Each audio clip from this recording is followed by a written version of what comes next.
for years. Anybody who was anybody in publishing told me, great idea, you can't do it. They told me I didn't have enough platform, anthologies don't sell, blah, blah, blah. And everywhere I went and I talked to friends and other expats and, you know, other colleagues, when I would say I had this idea, they would say, "Oh, if you do it, include me." I had Cheryl Strayed, Roxane Gay. I had, Hope Edelman, Danny Shapiro. I had all these people who wanted to do this with me. Hi, I'm Sari Botton. I am the publisher of Oldster Magazine and Memoir Land on Substack. I published two very popular anthologies about New York City, one called Goodbye to All That, Writers on Loving and Leaving New York. The other, Never Can Say Goodbye, Writers on Their Unshakable Love for New York. And I published a memoir called And You May Find Yourself, Confessions of a Late Blooming Gen X Weirdo, a few years ago. Okay, when did you first identify as a writer? When I was very small, I was 7 or 8 years old, and I was journaling. I guess my mother must have gotten me like a little journal, and I started writing in it. I also was writing plays. Wow. I was a theater kid, and but like behind the scenes, I was writing my feelings, and yeah, I wish I knew where those were. I think they got lost in like a move a long time ago, but yeah, that's when I started. I was always so jealous of people, especially at that age, who could finish a journal. Like, I was too much of a perfectionist. I'd be like, I have to rip that page out. What's your all-time favorite book? Traveling Mercies by Anne Lamott. I have reread it like 10 times. I would say Anne Lamott is who modeled for me the kind of memoirist, essayist you can be. Mhm. She's funny, irreverent, moving, honest, candid, vulnerable. Like she's the gold standard for me. What is your dream writing routine? Having time to go away. Mhm. I love writing in hotels. I love going on retreat, going, yeah, I've had a couple of Uh-huh. residencies that I loved. One was at the Spruceton Inn up here in the Catskills. One was at Omega Institute. And I love like going somewhere else, getting out of my environment and just diving in without the usual distractions. What's your real writing routine? Squeeze it in between editing work. My day job is editing and publishing my Mhm. magazines. And so I have to like really carve out time. I get a little resentful of myself for leaving so little room for my own voice in my own publications and elsewhere, but it's part of what I need to do right now. But I do squeeze it in. I often squeeze it in on the weekends, Mhm. early in the morning. Yeah. Yeah. I resonate with that. What's one piece of writing that makes you jealous you didn't write it? The Fourth State of Matter, Joanne Beard's essay in the New Yorker from like 1990 or 1991, that was then in her essay collection, The Boys of My Youth. What is it about that essay? I have read that essay so many times, and even though I know what happens, every time I'm surprised by the tragedy at the center of it. I think it is masterful in its economy, even though it's a long Uh-huh. essay. But it's both not too long, but it also she takes her time unfolding the three strands: her failing marriage, her dying dog, and the tragedy at the center. I don't want to say what it is because I don't want to spoil it for anybody who hasn't had the pleasure of yet reading this essay. Yeah, that another person also said that in this series is very popular. Can I say one more Yeah. though? I mean, this one's going to be really obvious. I wish I'd written Goodbye to All That by Joan Didion. I Oh, mean, yeah. I've published a lot of Goodbye to All That essays, mine and other people's, but there's nothing like Didion's version of the essay. Amazing. Okay. Let's get into the Cliffs Notes. You've worn a lot of hats. You were at Longreads, your anthologies, your latest book, like your Substack. You're like such a Substack queen. Like, give us the Cliffs Notes of your writing and publishing journey. Well, I thought I was going to be a playwright. And, That's so when I fascinating. I was didn't know that about you. right. Well, and I also thought first I thought I was going to be an actress. As a kid, I wanted to be a star, and I was a professional performing kid. I had an agent, and um, it only went so far because my parents would let me go on an audition, and then they wouldn't let me go on the callback because they were so afraid of having a child star, and all my sister too, with the two of us, and also they didn't want to be stage parents. So it was this very confusing thing. And when I realized that I wasn't going to get to be an actress, I decided I was going to be a playwright. And I got to college thinking, oh, I'm just going to be a playwright. That's a job you can get. And then when I was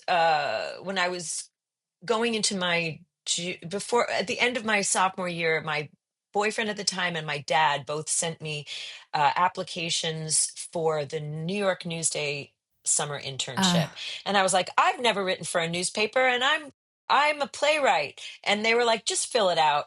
And it was more than just filling it out. You had to write a profile of yourself in the third person, you had to write a news item, and then you had to write, I forget what the third thing was. It was really hard, but I did it and I got it. And I good was for like, you. out of like 3,000 applications, I was one of 30 chosen, and I was put on the arts desk. It was amazing. And I got the journalism bug. And that was the beginning of my journalism career. I started out in arts journalism. I wound up in trade journalism. I got stuck in a rut. It's a long story. I've written about it. I'll send you the link.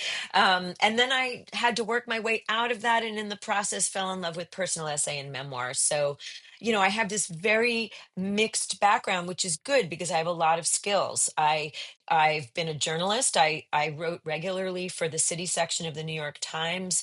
I've worked in newsrooms and magazines. I also worked at MTV News. I learned how to write news scripts. But I also, the thing that matters more to me is personal essays, memoir. And have been an editor and writer there, publisher now. So I have I'm versatile, and I think that's a good thing because I can do a lot of different things. Getting to long reads.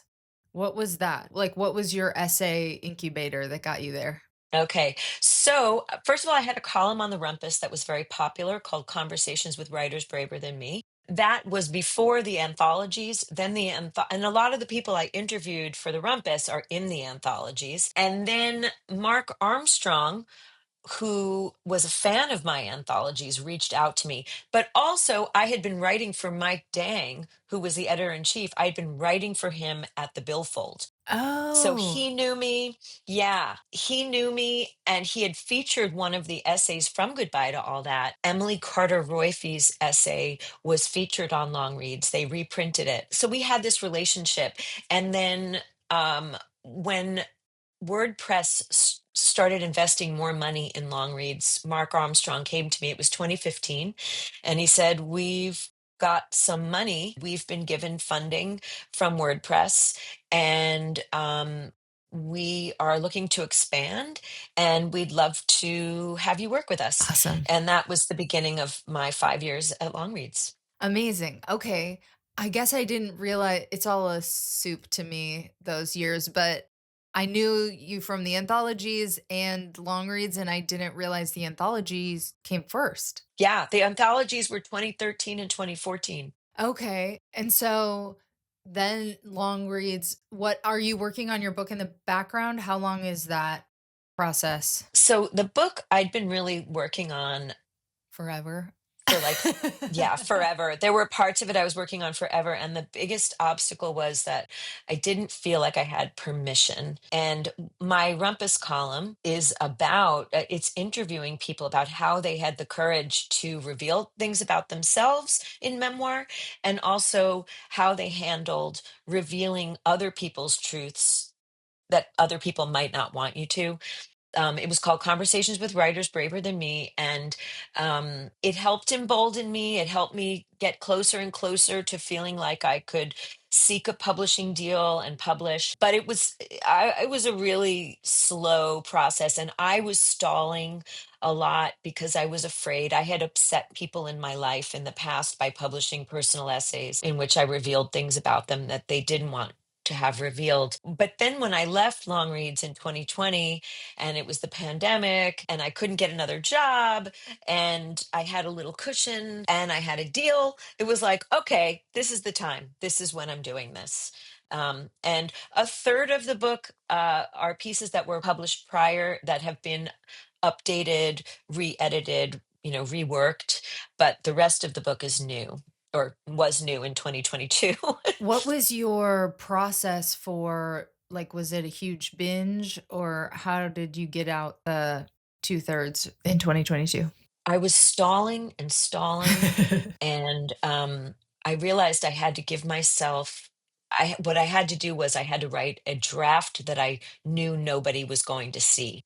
Once I gave myself permission to write a draft that no one would see, I could write it. And I wrote that gnarly, gnarly vomit draft, got it out of my body and out of my head, which was so good.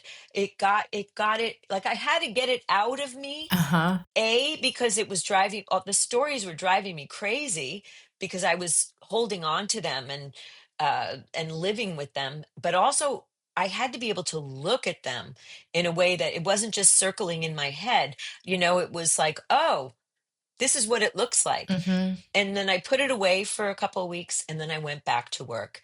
And I extracted a lot. I added a lot. I also started blurring people and situations a lot. And I held on to the book for an extra year. I went to my editor right before my deadline and I said, I need more time to sit with this and pull back some detail. I want to feel okay about this. Even the people I don't like who were really did not behave well. I want it to be that only the people who knew what happened in our lives would recognize them, and that I could live with the book. That was really important to me. And so the book came out in 2022 instead of 2021 because of that. And I feel good about that choice. Did it pay off? Did they appreciate your tender love and care? I think so. I was able to send it to my family and have them be proud of me. Uh-huh. And that was really good. And I know that there's one ex who's kind of grumpy about it. I've heard through the It grapevine, wouldn't be a book but if you didn't have one grumpy ex. exactly. But also, like, I blurred the living daylights out of that person. Uh-huh. And, the only people who can recognize him are people who already knew the story and already think he was kind of a jerk. So, you know, that's the price of, getting to do this. And, you know, I, I read something today. I can't even remember who wrote it. They were talking about Lily Allen Mhm. and this new record. Um, and it's very much about her divorce from David Harbour, Mhm. the actor. And the person was saying, like, wait a minute, men get to be complete jerks. And then the women are the problem for articulating what happened. Yes. And I feel that way. I feel that way. You're making me really reflective right now because I blurred, but I didn't blur like you blurred. Hope that goes okay. You know what? I recommend blurring as much as you can. And also, the more time you spend with your Yeah. manuscript, put it away, go back to it, you might actually feel a little more generous toward people. I extracted a lot about my first marriage. Mhm. I realized as I was reading it, I was 23, he was 24. What did he Yeah, know about how to be a person in a marriage? Like I became much more forgiving. Um, and I wanted to make it more about me and my choices. Like I can even say that to any grumbly ex. I can say, even though the behavior of yours that I include there, it's just for context. Really, this is about me and what was I doing there and why was I repeating these behaviors and why was I shape shifting every time I got into a relationship. It's really about me. totally, totally. And I did find over time, I pulled out a lot of, things that I'm like, this is kind of relevant to the story for me, but it's also like divulgent in a way that I don't like it doesn't I pulled back some of those details, and I Yeah. also did feel myself soften over time to like really all but the biggest asshole, and even him, like, yeah, it's hard to, like, look at yourself really like, if you're looking at yourself really starkly on the page, you can have a lot of sympathy for the people around you. Yeah, another interesting thing happened. So after I pushed my deadline back, in between that and publishing the book, the grumbly ex had like a mental breakdown. And Oh. after he got out of the psych ward, we went to lunch, and there were ways he behaved that I observed that were slightly exaggerated versions of what it was like to be with him. And what I realized finally was that this was a person with like severe mental illness. And Mhm. that, but more than that, I, for 3 years, had adjusted myself to accommodate someone's mental illness instead of realizing that this person was treating me in a particular way. That to me was worth examining. It also changed the end of that story. Mhm. So that was worthwhile to me, to like pull back and realize, oh my God, this story is different than I thought it was. This is a story about me shape shifting to fit someone else's mental illness, not just a story about, boy, men are jerks. Yeah, you know? yeah. How did the deal like, had you had an agent the whole time? Did you do it how did it all come together? I had an agent, and Like, for the anthologies, you'd had an agent? well, actually, the first edition of Goodbye to All That, which was reissued in 2021, by the way, with 7 new essays. Um, the first edition of Goodbye to All That, I was between agents, and I went and got my own deal Wow. because for years, anybody who was anybody in publishing told me, great idea, you can't do it. They told me I didn't have enough platform, anthologies don't sell, blah, blah, blah. And everywhere I went and I talked to friends and other expats and, other colleagues, when I would say I had this idea, they would say, "Oh, if you do it, include me." I had Cheryl Strayed, Roxanne Gay. I had, Hope Edelman, Danny Shapiro. I had all these people who wanted to do this with me. So finally, when I was in between agents, I reached out to someone who I knew had published a lot of anthologies, Rachel Kramer Bussell. Oh, yes, She I love her. Rachel publishes Open Secrets on Substack.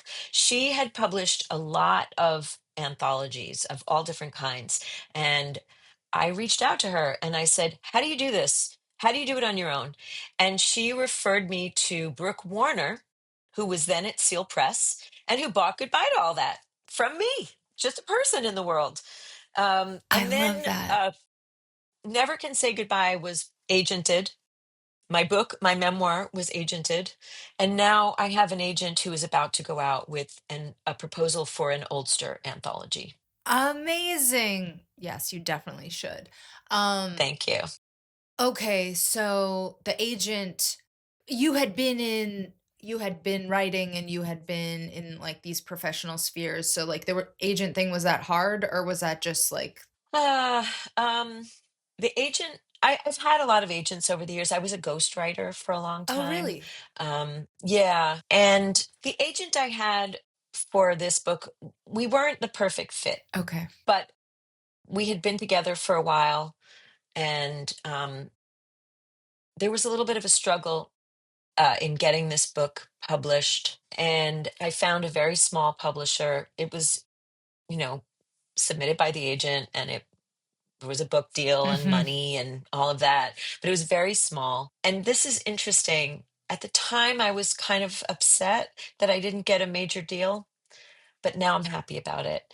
Um, I really loved publishing with a very small press, especially because the biggest struggle for me had been feeling permitted, being afraid of blowing up other people's lives. Having this tiny little press publish my book, I earned out my advance, in a year, Mhm. and now I make money on it. But also, like, it's this little niche book, and nice things keep happening. It's 3 years later, and I just got paid to talk about my book at the New York State Writers Awesome. Institute. I just got paid to talk about my book to a class. Like, it's found its audience. Like, it's a little bit of a cult book among, like, Gen X, women who have similar issues to me. And it's perfect. It's not too big. I mean, I see friends of mine publish their memoirs with major publishers and then get disowned, or get sued, or memoir is really tricky. I love memoir so much, but it is so tricky. And so I kind of feel like I have the best of both worlds of publishing and not publishing my book. Yes. First of all, you should collab with my friend John Small. You guys are both Gen Xers. Oh He does a yeah, whole I've linked to Substack. him a few Yeah. times. I've linked Oh, to him a few nice. times. Yeah. But I totally agree with you. If you would have asked me 5 years ago, like when I had my first full draft of Girl Gone Wild, and I was like, I would have been like big five or bust. Like, this is I'm going to do Yeah. everything in my power. And then it landed at a small press. And I have so loved having control, having ownership. Yes. Yes. Yes. I don't think, I mean, honestly, this is part of like this whole exploration that I'm doing with this series, but like, to me, almost just because the industry is different, I guess, like self-publishing, and you run your own Substack, you know this. It's nice to have your own thing. Like, even Yeah. self-publishing seems like a better, almost better for me than big five. Like, I'm very much, I hope I stay small press. But yeah, I would love your thoughts on just, has the Substack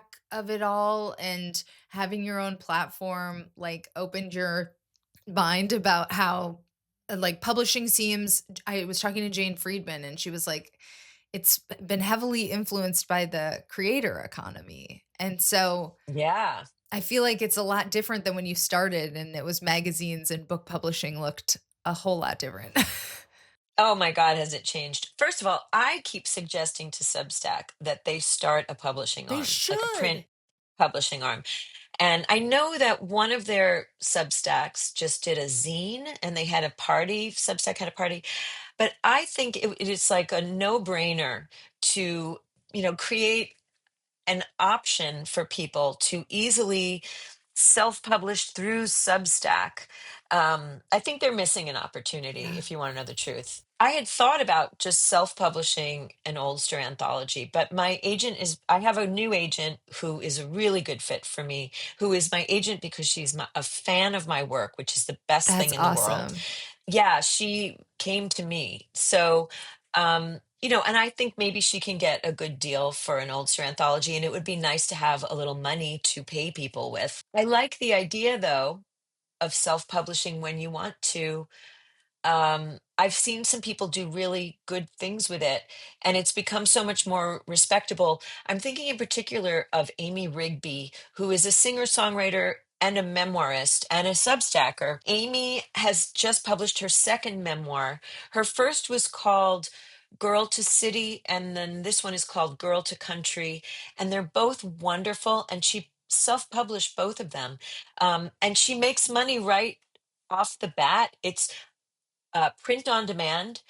My publishing house that did my memoir uses print on Yeah. demand, and I think it's sustainable. There are people I know who have had books that were critically acclaimed, which then got remaindered and pulped. Yeah. That's not going to happen in my book. Yeah. it only gets printed when people want it. And I think that's great. I think that's sustainable. That makes sense to me. Yeah, I think self-publishing, I mean, that's what I'm doing with my magazines. So I love it. I love having control.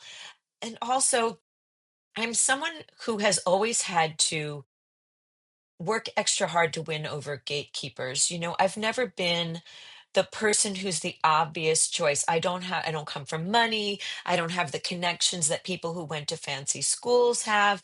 I've always had to prove myself. I've often been told no, just like with Goodbye to All That. I mean, Goodbye to All That is such a huge success that in 2021 I was able to reissue it. Seal Press asked me to, with 7 new essays. I'm overlooked and I always have to prove myself. And they start off by saying no to me. And then I go do my own thing. And they're like, oh, wow, look at this great thing that Sari made. And it's true of my newsletters. Oldster has over 70,000 subscribers. Memoir Land has over 35,000 subscribers. Uh, they're always growing. Every book publicist in the world and also entertainment publicists wants me to cover their clients. Yep. Everybody wants to take my questionnaires, be featured in my newsletters, publish essays. But if I couldn't get a job after I left Longreads, so I am this person who always has to invent my own thing. I always prove everybody wrong, but it's always a struggle. It's just how it's always been for me and probably how it always will be. I yes, amen. So I mean, in some ways, are you like kind of grateful for this shift? I mean, a lot of writers feel like discombobulated by the whole like now there's Substack, now I have to have a platform, now you know, whatever, but it seems like it's been part of your journey anyway. It's what I've been doing. It's like, I don't even know how to not do it. Yeah. I don't know how to not hustle. I've been hustling my whole life. I put myself through college.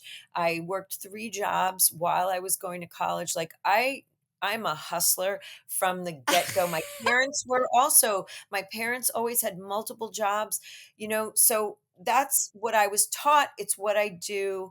And I don't know how to not do it, and so I kind of love it. I'm kind of living my best professional life right now, which I did not see coming when I left Longreads and couldn't get a job. Love to see it. Love to see it.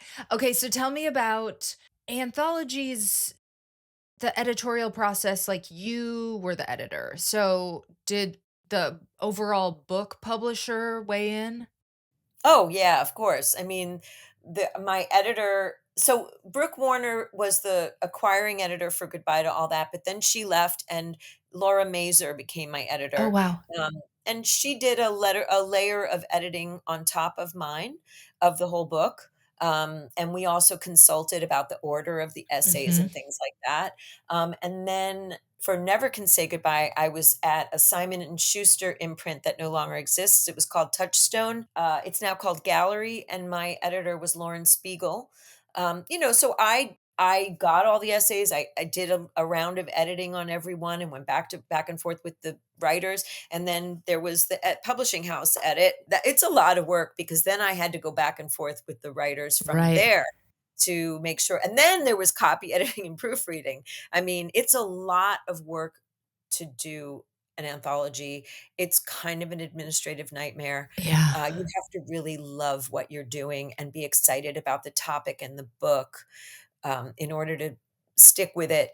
I have taught a workshop on editing anthologies. I used to teach it at Catapult, and now I just do it on my own. And one of the things I say to people is like, this is a difficult job. You won't make a lot of money at it, but if you are really passionate about it and your subject, do it. Do Mhm. it however you can do it. Yeah, totally.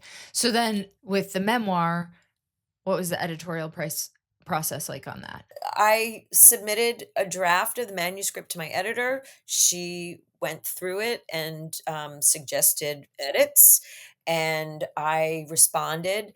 And it was actually after that first edit that I postponed it for a year. And I said, I'm sorry I wasted your time editing this. I just need to feel better about it. And then we went through that again. And then there was a copy editor and a proofreader. And then Were you, because you'd already done it with the anthologies, like oh, first of all, did you hire PR for the anthologies or feel any sort of need to do that at that point? Back then it wasn't as common to hire an outside publicist. I had in house publicists who I only got 3 events for each book, and there was a budget of like $500. Then I made my own events. I did not hire a publicist. I made my own events, and those were the best events. Um, for both books, I did that. And for my memoir, there was a publicist attached to the publishing house who I could hire, and there were tiers. I hired her for $500 to, like, send it to Publishers Weekly Uh-huh. and, like, she sent it to 3 places, and 2 of them picked it up, and to, publicize, like, the launch, which Mhm. I did at Book Club Bar in the East Village. But other than that, I did all the publicity myself, and I am good at it. But I wish I had the money to hire a publicist for my newsletters, Mhm. um, that kind of thing. Maybe for Oldster, the book. Maybe when the book comes out. I'm seeing now that I am, running Memoir Land and publicists are submitting to me their clients' Memoir Land questionnaires. I'm realizing how normal it is for people to spend 10, $15,000 to publicize their books beyond what their publishing house is doing. Like, it's people put it in their budget, and it's amazing to me, and I'm thinking about it. I was told 30,000. So Oh, I actually then when I found something more reasonable, I was like, "Okay." oh, wow. You know what I mean? But I did a round I interviewed first of all, some writers had told me that number, and then I interviewed a bunch of potential publicists. And yeah, some of them I was like, "Okay, sorry, we're done. That's the end of the conversation, but thank you so much for your time." But I was like, $30,000 you could buy a car. Well, I also think about how many pitches I get that I either don't open Right. or that I'm like, "Eh." Like, I just think it's such a risky Yeah. proposition to spend $30,000, especially on a book, that you might have gotten a small advance for. But it seems like it's becoming more and more necessary to cut through all the noise out there. Well, okay, you're the perfect person to talk to about this because I can't wait to test the theory when Girl Gone Wild comes out in April, but I feel like, I have my podcast, my Private Parts Unknown podcast, my bigger podcast, The Bleeders, Podcast Bestie. I'm curious if promoting my book will promote the ecosystem in a way that I don't, hopefully I make money on more than just the book. Does that make sense? I don't know if how that theory will shake out, but I can't wait to find out. I have to remind myself all the time to cross promote. Every now and then I'm like, oh God, I'm sending this email out to 70,000 subscribers of Ulster. Why aren't I reminding them I have a book? Yes. Why aren't I reminding them I publish Memoirland? Why am I, also, AJ Delario had the great idea for me. He's like, why is there no goodbye to all that newsletter? So what I did was I made it a vertical, one of the sub newsletters of Uh-huh. Memoirland. And so now not only am I sometimes reprinting essays from the books, sometimes putting new essays, New Yorkie essays, but also at the bottom of every one is a link to Yep. buy the books. And I see the improvement in my royalty checks.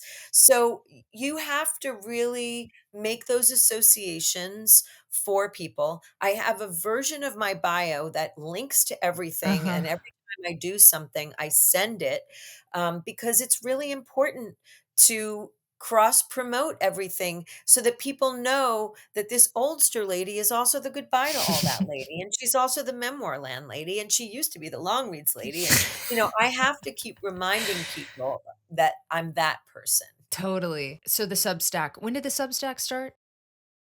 Well, my very first Substack was the one that I promote the least, and that is called Adventures in Journalism, journalism in scare quotes. I started that one in either 2018 or 2019 just for fun. I was working at Longreads making a living, and that was just like a fun blog where I was kind of making fun of my wayward career path and how many weird things I do. And, it still exists. I publish it on there once or twice a month. I mostly don't put buy links, subscribe links, and, that one has, like, 2,600 subscribers. I don't push it. It's kinda like the behind the scenes place where I maybe reveal a little bit more about myself. So that was back then. Then in 2021, August of 2021, I launched Oldster. And that was I had started a version like a similar thing at Longreads called Fine Lines. It was a series about aging. I did that for about 2 years at Longreads, and then I knew I was done with it, but I also knew that I needed a new name. I couldn't think of one, and then I had a dream that I started a publication called Oldster. I thought it was hilarious. I tweeted about it, and then I realized it was a good idea, went on Substack, launched it, and it took right off.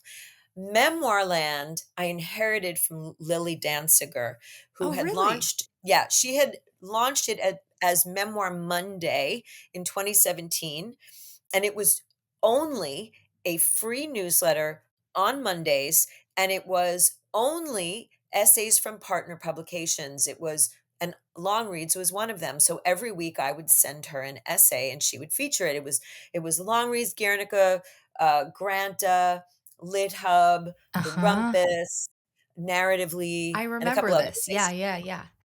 And so then in 2021, Lily came to me and said, "I'm kind of done with this. Do you want it?" And I said, "Well, do you mind if I revamp it and also add to it and make it paid?" And she said, "Do whatever you want with it." And then for a few years, I gave her a percentage of whatever came in. And then when I started to want to pay more writers, I said, and she was totally cool with it. But I've really, I changed the name from Memoir Monday to Memoir Land. There is still a Monday Memoir Monday newsletter within it. I've also more than doubled the subscriber base, and there are a lot of paid features, and it publishes 5 days a week. There's a questionnaire. There are essays, there's goodbye to all that. I mean, there's a lot going on. And I have a Thursday writing prompt that is for paid subscribers only. So I've really turned it into this whole environment about memoir and personal essays. And I'm grateful to Lily for giving this to me. That's very cool. I did not know that piece of it. But yeah, your whole ecosystem is so impressive. I'm curious, like, just how everything has gone for you. Like, does the Taylor Swift of it all, the ownership, the wanting to own your stuff and the wanting control, like, is that also born out of how you've come up? Or are those not important values to you? What do you think? Oh, those are hugely important values to me. I love being the decider.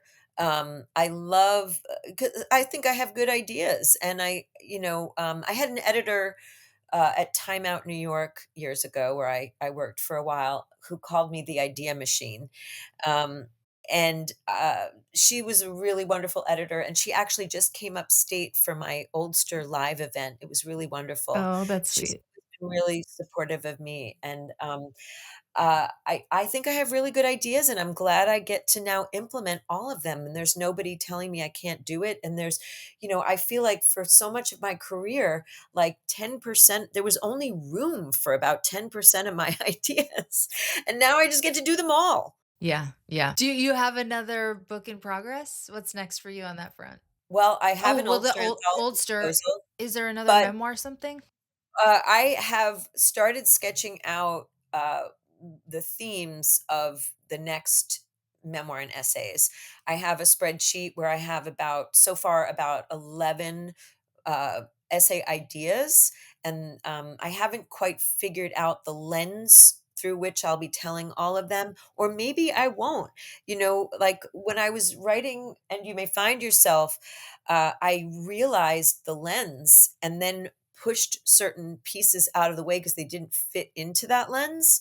And the lens was, that it was kind of a midlife coming of age memoir. And the thing that I was mostly learning was how to be myself instead of creating these alternate identities to fit with people. Maybe the next book is just essays and it doesn't need a theme, or maybe I'll see a theme emerge. But right now, it's just a spreadsheet with one line descriptions of what I want to write. I love a spreadsheet with a book. I think people don't Yeah. realize you can make a spreadsheet for that, but it's actually wonderful. I go from spreadsheet to outline to storyboard. I have over there a cork board with the storyboard. It's behind the door, a storyboard for And You May Find Yourself. And every index card has the like synopsis of each piece. I love that. Any bucket list writing goals? I want to do an Oldster podcast, like a really You good should. one. I was gonna Yeah. get into audio with you, but we didn't have time. I wanna do, like, a really, really good professional Oldster podcast. I wanna do more live events because I did a live event on October 1st that was amazing. I sold out a 90-seat venue. People loved it. It was the night before my 60th birthday. It was the best birthday I've ever had. So I'm gonna do more of those, in various places. And I wanna make a movie. There's this Yes. documentary I wanna make. I want to make this documentary that's based on an essay in And You May Find Yourself. And it's a documentary, it would be called Confessions of a Closet Vocalist. I don't understand why it's embarrassing to sing, especially if you're good, which I am. And I sang for everyone. I sang 2 songs at the first Oldster Live event. And it took so much courage to do it, even though, like, I was a person who had an agent, a talent agent as a kid. Like, I know how to sing. I'm the daughter of a singer. I wanna explore why people feel the same way that I've wanted to explore why do people feel weird about getting older?